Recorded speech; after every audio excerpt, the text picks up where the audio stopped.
Albert Einstein ने कहा है कि compound interest is the 8th wonder of the world. 7 wonders हमको पता है, तो 8वां जो अजूबा है वो है कंपाउंड इंटरेस्ट।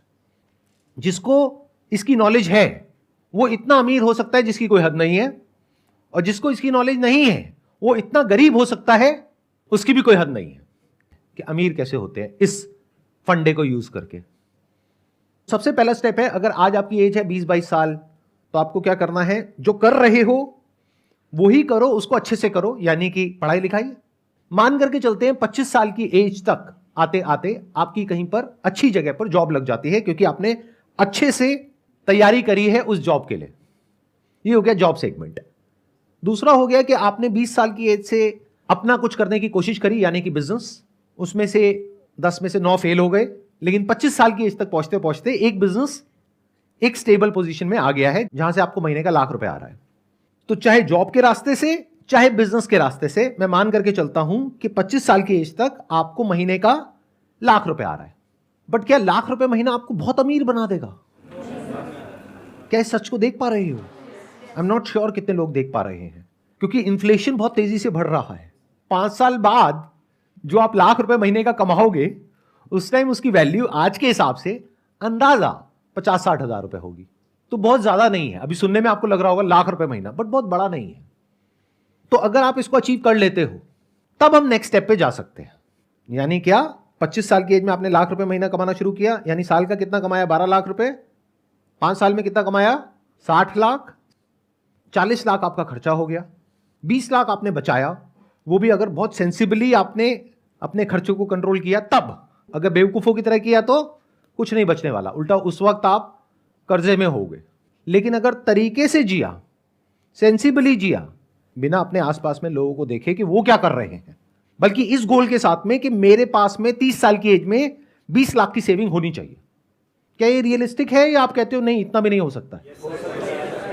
अगर इतना भी नहीं हो सकता है तो पहले इसको पॉसिबल करो, फिर बारी आएगी कि how to make money without doing anything.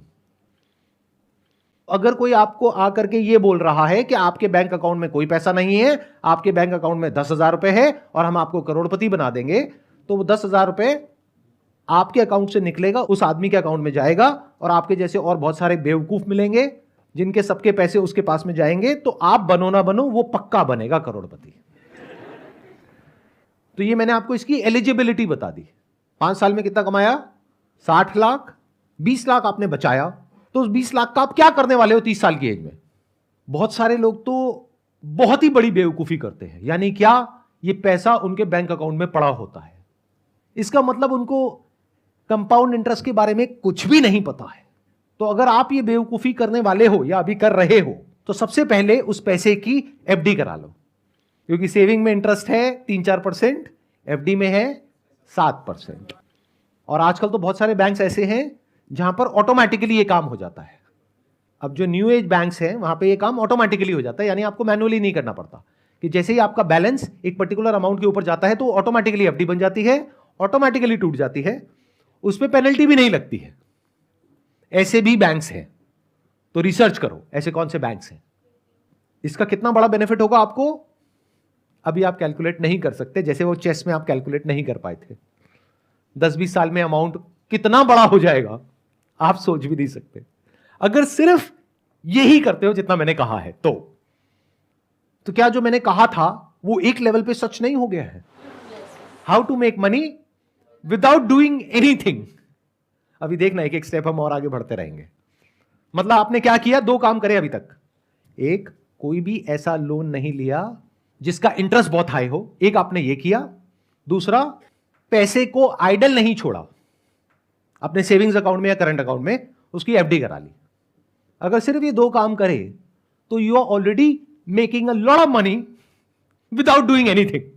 तो मैंने कैलकुलेशंस करी कि अगर मेरे पास में इतना अमाउंट है, अगर उसको मैं अपने बिजनेस में लगाता हूं तो वहां पे in the best case scenario return आएगी 10%। तो क्या कहीं कोई और बिजनेस है जहां पर मैं पैसा लगाता हूं तो रिटर्न आएगी 25 से 30%? तो उस बिजनेस में पैसा लगाना बेटर है या अपने बिजनेस में पैसा लगाना बेटर है? एक बुक है बेंजामिन ग्राम की, which is the intelligent investor, उसको पढ़ो। उससे क्या होगा, आपको बेसिक्स समझ आएंगे, स्टॉक मार्केट होता क्या है। उसके अलावा एंटरप्रेन्योरशिप के ऊपर बहुत सारी बुक्स है, वो पढ़ो। अगर आप जॉब कर रहे हो तब भी, क्योंकि आपको बिजनेस समझ आना चाहिए। अगर आपको समझ आ रहा है कि बिजनेस क्या है और स्टॉक मार्केट क्या है और लॉन्ग टर्म इन्वेस्टिंग क्या होती है, कंपाउंडिंग क्या होती है, तो स्टॉक मार्केट आपके लिए एक जरिया है, या तो एक नया बिजनेस करने का, या जो अपना बिजनेस कर रहे हो उसके अलावा एक और बिजनेस में डाइवर्सिफाई करने का, जो मैंने किया। मतलब आपको सब कुछ पता होना चाहिए उस इंडस्ट्री के बारे में, उस पर्टिकुलर कंपनी के बारे में, उसके प्रमोटर्स के बारे में, बिजनेस के बारे में आपको समझ आना चाहिए कि बिजनेस क्या है, क्या हो रहा है, कैसे होने वाला है, अभी वो बिजनेस किस फेज में है। आपको पता होना चाहिए नेचुरल ट्रैक्शन क्या होता है, यानी कि वो बिजनेस अपने आप बढ़ रहा है। यानी एक बैंक के स्टैंड पॉइंट से अगर समझा जाए तो उस बैंक के डिपॉजिट्स बहुत तेजी से बढ़ रहे हैं, ये सिग्नल है कि पब्लिक को ट्रस्ट है उस बैंक के ऊपर।